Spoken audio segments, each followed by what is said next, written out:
இந்த எபிசோட் ஸ்டார்டிங்கில் கப்பலில் வந்த செங்கு டீம் எல்லாருமே பத்திரமா அமெரிக்கா வந்து சேர்ந்துட்டாங்க. பல நாட்கள் கப்பலில் பயணம் பண்ணி இப்போ அமெரிக்கா வந்து சேர்ந்ததில் எல்லாருக்குமே அவ்வளோ பெரிய சந்தோஷம். செங்கு அப்போது அமெரிக்காவோட லேண்டில் என்ன இருக்குன்னு சொல்லி டெலஸ்கோப்பில் பார்க்குறான். பாறைக்கும் மணலுக்கும் இடையில் ஏகப்பட்ட மனுஷங்க கல்லாக மாறி போயிருக்காங்க. அவங்க உடல் பாகம் எல்லாமே உடஞ்சி போய் துண்டு துண்டாக அந்த மண்ணில் புதஞ்சி போயிருக்கு. இதை பார்க்கும்போது எல்லாருக்கும் ஒரு பெரிய சோகம் தான் வருது. ஒவ்வொருத்தருக்கும் ஒரு பெரிய கனவு இருந்திருக்கும். ஆனால் இப்போ எல்லாருமே எந்த இடத்துல இருந்தாங்களோ அதே இடத்துல இப்போ கல்லாக மாறி போயிருக்காங்க. இவங்க கரெக்டாக இப்போ எங்கே இருக்காங்கன்னா அமெரிக்கா சான் ஃப்ரான்சிஸ்கோவோட கோல்டன் கேட் பிரிட்ஜு கிட்ட தான் இருக்காங்க. அப்போ செங்கு என்ன சொல்கிறான்னா, நான் எப்படியாவது கல்லாக மாறி போயிருக்க அந்த 7.8 பில்லியன் மக்களையும் திருப்பி உயிரோட நான் மாற்றி கொண்டு வருவேன். அடுத்த சீனில் இப்போ இவங்க எல்லாருமே சான் ஃப்ரான்சிஸ்கோ நதிக்கரை பக்கத்தில் தான் இவங்க கப்பலை நிறுத்தி வச்சுருக்காங்க. அந்த கப்பலேருந்து எல்லாருமே அவ்வளோ ஒரு சந்தோஷத்தில் அமெரிக்கா மண்ணை தொடறாங்க. அங்கே வந்து பார்த்தா 80 மீட்டர் உயரத்தில் வானத்தை தொடர அளவுக்கு ஒரு பைன் மரம் வளர்ந்துருக்கு. கப்பலோட கேப்டன் ரூயிக்கு என்ன சொல்கிறான்னா, எல்லாருமே கவனமாக கேளுங்க. இப்போ எல்லாருமே நம்ம 2 டீமாக பிரிய போகிறோம்.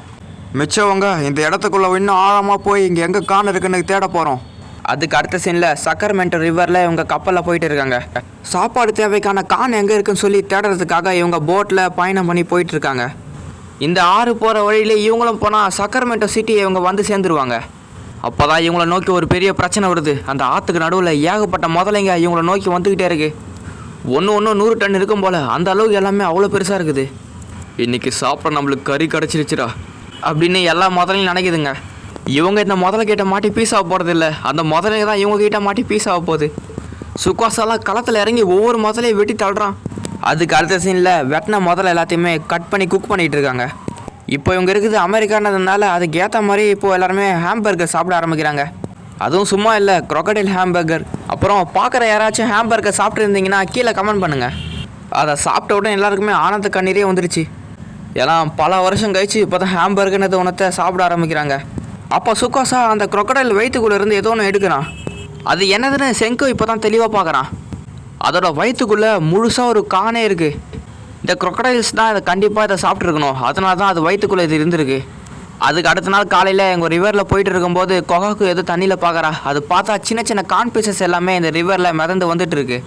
அதாவது நம்ம இதில் என்ன தெரிஞ்சுக்கணும்னா, பக்கத்தில் எங்கேயோ தான் ஏகப்பட்ட அளவில் கான் விளைஞ்சி வந்திருக்கணும். இதே மாதிரியே போனால் இவங்க எப்படியாவது கானை கண்டுபிடிச்சிடுவாங்க. அன்றைக்கான நைட்டும் ஆகுது. அப்போ தான் யாரோ ஒருத்தன் அவனுக்கு மேலே ஏகப்பட்ட புல்லையும் இலையும் அவன் ட்ரெஸ்ஸாக போட்டிருக்கான். அவனை சுற்றி ஏகப்பட்ட ஓனாயங்க அவனை கடிக்கிறதுக்காக ரெடியாக இருக்குது. அப்போ அவன் கையில் கத்தி மாதிரியான வெப்பனை கையில் வச்சுருக்கான். அதனால் சளைக்காமல் ஒன்றுத்தையும் வெட்டி சாகிறான் அவன். அதுக்கு அடுத்த சீனில் செங்கு எதையோ ஒன்றா பண்ணிகிட்டு இருக்கான். அது என்னென்னா, லைட்டுக்கு மேலே ஒரு ஒயிட் கலர் கிளாத்தை வச்சு மூடுறான். அப்புறம் அந்த லைட் ஆன் பண்ணும்போது ஒயிட் கலரில் ஒரு பீம் வந்து வானத்து மேலே அடிக்க ஆரம்பிக்குது. இது மூலயமா இந்த வெளிச்சத்தை தேடி ஏகப்பட்ட பூச்சிங்க வரும். அப்போது அதில் வந்த எல்லா பூச்சியுமே செங்கு பிடிச்சி வச்சுக்கிறான். அப்போது அதில் என்ன இருக்குதுன்னு பார்த்தா ஏகப்பட்ட அளவில் யூரோப்பியன் கான் போர்லாம் இருக்குது. இந்த யூரோப்பியன் கான் போர்லாம் எங்கே கான் இருக்கோ அங்கே தான் நிறைய இருக்கும். இங்கே இதெல்லாம் இருக்குன்னா இங்கே தான் எங்கேயாவது கான் இருக்கணும். அப்போது சுக்காசாக்கு ஏதோ ஒரு மாதிரி ஃபீல் ஆகுது. அப்போ திடீர்னு முதல்ல பார்த்த அந்த மர்மமான மனுஷன் கண்ணால் இவங்க எல்லாருமே ஷூட் பண்ண ஆரம்பிக்கிறான். அதில் எல்லாருமே கஷ்டப்பட்டு தப்பிக்கிறாங்க. அந்த புல்லட் கென்ட்ரோவை தாக்க வர நல்ல வேலையாக சுக்காசா அவனை காப்பாற்றிட்டான். அந்த கன் பார்க்க தொடர்ச்சியாக சுடுற பயன்படுற மிஷின் கன் தான் அது. அதை அந்த மர்மமான மனுஷன் யூஸ் பண்ணி இவங்க எல்லாருமே அட்டாக் பண்ணுறான். அப்போ எப்படியாவது இவங்ககிட்ட தப்பிச்சு அவனை சொல்லி வேகமாக அந்த போட்டில் கிளம்புறாங்க. அப்போ அந்த மர்மமான மனுஷன் என்ன சொல்கிறான்னா, வந்தவங்க அப்படி என்னத்தை தான் இங்கே கண்டுபிடிச்சானுங்க அப்படின்னு அவன் இங்கிலீஷில் சொல்கிறான். நல்ல வேலையாக யாருக்கும் எந்த ஒரு காயமும் ஏற்படலை.